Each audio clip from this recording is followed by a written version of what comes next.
Jewelry isn't a gift you give just once. It's a way to remind your loved one of a beautiful moment every time they see it. Blue Nile can help you find the gift that says how you feel and says it beautifully, with expert guidance and a wide assortment of jewelry of the highest quality at the best price. Go to BlueNile.com and experience the convenience of shopping Blue Nile, the original online jeweler since 1999. That's BlueNile.com to find the perfect jewelry gift for any occasion. BlueNile.com.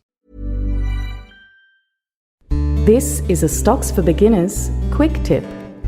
Essential lessons. Questions answered.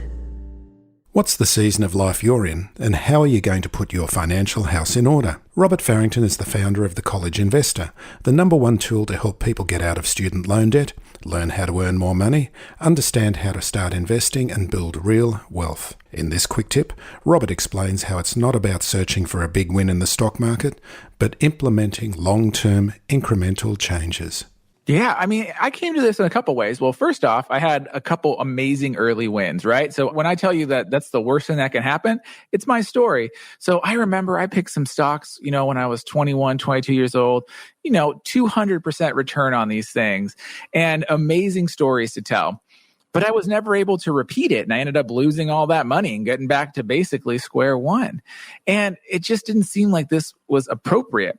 But part two is I had this realization that no matter how much I individually pick stocks, there's simply not enough money to make any kind of life-changing difference, right? Like I had $1,000 to my name. Let's just say this stock goes up 10,000%. Well, now it's, up to, I have, $100,000. That's cool.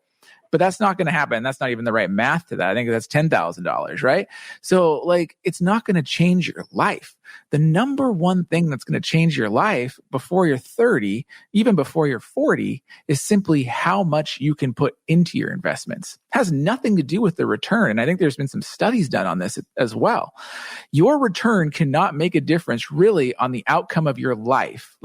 You can have some amazing stories, but we can also have some amazing stories of going to Vegas and hitting it big on a blackjack table. So, they're very cool stories, but it's not for everyone, and it's not going to, make a big difference in everyone's life. Exactly. But what's going to make a big difference in your life is consistently investing over time and putting as much money as you possibly can into your investments.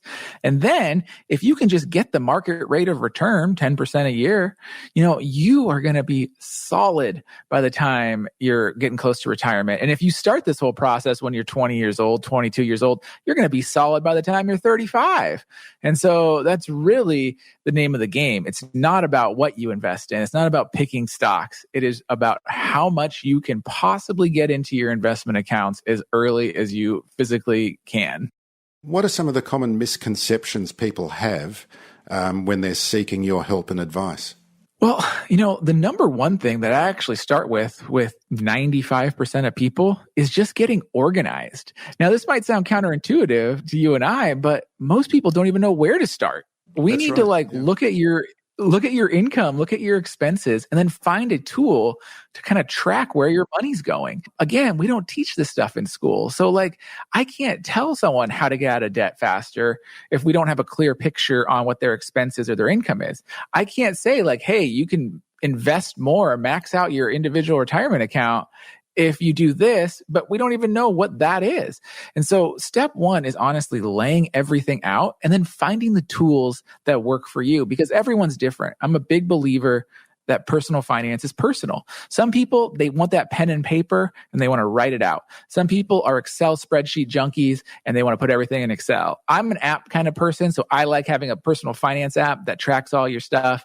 But you've got to figure out the solution that works for you so that then you can make informed decisions about how you're going to get out of debt and start investing. But until you understand your picture of your finances, you can't even make an informed decision about the next step. Interestingly, I was listening to a podcast the other day and someone made the point that the mindset, you've got to get yourself out of the labouring class into the capitalist class. The capitalist mindset is that you're going to make money from a passive income, whereas labouring, you make money from just continuing to sell your labour. Yep. I mean, you're right there. I kind of look at it as the buckets of money. It's not the true buckets of money from that book, but, when you're young, typically, you yourself are the generator of your wealth.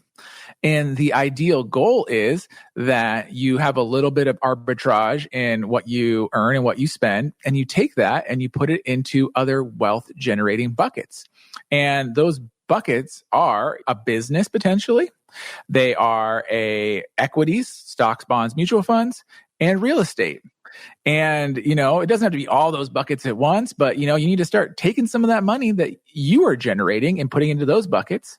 And ideally, they start generating income so that you can either produce less or none in the U bucket, and the other buckets are producing enough income for you to live off of or achieve whatever financial goal it is that you're looking for.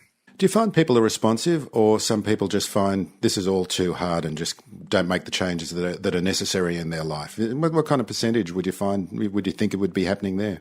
It's hard. I think most people are in the it's too hard bucket. Like, frankly, I'd say 80% of people are. And that's why we kind of have the financial situation we have in this country.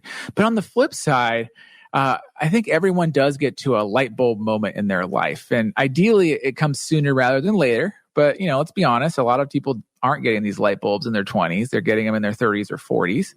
And we all have seasons of life. So I'm a big believer that, everyone has a season of life. And, maybe this is the season where you're going to start taking some action and try to do something different to improve that financial situation for yourself. Tell us some stories, some real life stories of people that you've helped and the changes that have taken place in their life. Yeah, it's very hard because getting out of debt and investing isn't like an overnight thing. And so the stories are rare, but I'm excited when I hear them. So I recently had a guy reach out that I helped maybe 7 or 8 years ago at this point in time. And he was just like, I just got an email like, I did it. I'm done with my student loan debt and I'm investing. And it's taken him that long. And that's the hard part, is that creating the plan is only step one. Then you have to execute the plan and work the plan every single year. Consistently. For a long time. Consistently. But it does happen. And so like this guy, he was in his late 20s, but 7 years later, now he's in his mid 30s. He's debt free. He has money in his 401k and he's investing, and he's going to be financially set for life here in the next 10 to 20 years. But, if you don't start that journey until you're 40, it is much more challenging. And so really, I like to touch these people as early as we can. Hopefully some sparks light off in their eyes and they start making good steps. I think another big part of it too is, you have to do stuff that's uncomfortable. I'm a big believer of earn more money. Budgeting is cool and, it's important, but you can't cut your expenses to zero. There's no way. You got to live, you got to eat, you got to get to work. You can't not ever have fun. Like, you can't go to zero on your expenses. But the amount of money you can earn is potentially limitless. But there is a psychological cost to that.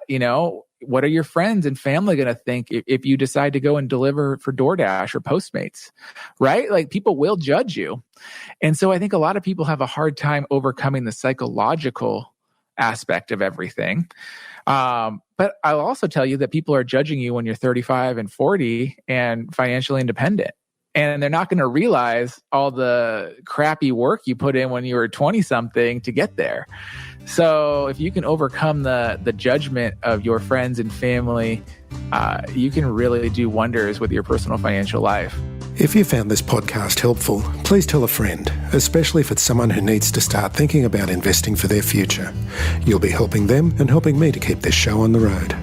Stocks for Beginners is for information and educational purposes only. It isn't financial advice, and you shouldn't buy or sell any investments based on what you've heard here. Any opinion or commentary is the view of the speaker only, not Stocks for Beginners. This podcast doesn't replace professional advice regarding your personal financial needs, circumstances, or current situation. And thank you for listening to my podcast.